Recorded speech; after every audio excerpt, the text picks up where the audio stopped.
We've heard a number of complaints from the government here in Beijing this week about the American debate on TikTok. I find it supremely ironic because government officials here are using the X platform to criticize the United States. They don't give their own citizens the right to use X, to use Instagram, to use Facebook, to have access to Google.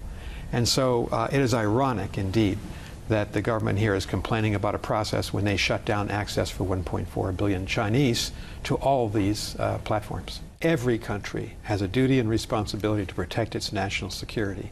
And what the president has done over the last year and a half is to make it impossible for sensitive American technology, advanced semiconductors for AI purposes, to be sold to China, because we know it will happen.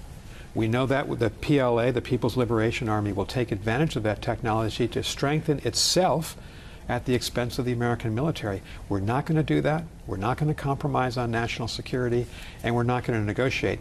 And you can bet that the government here in Beijing is taking similar measures.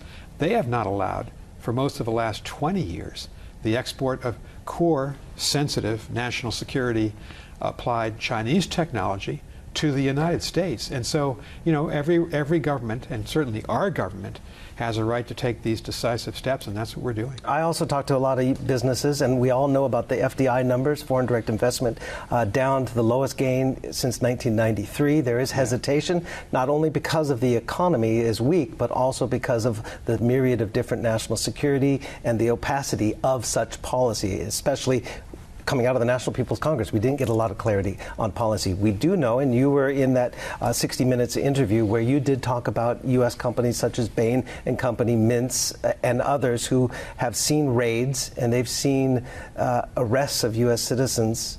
Can you elaborate on the threat and the pall that has been cast over the investment community and doing business, Americans doing business in China at this time? I think this is a question central to the U.S.-China relationship for the next year and the year beyond.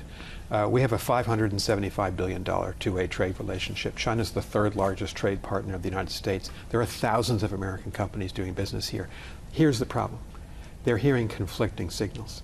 Some senior Chinese government officials say private sector investment is welcome in China, your investment will be protected.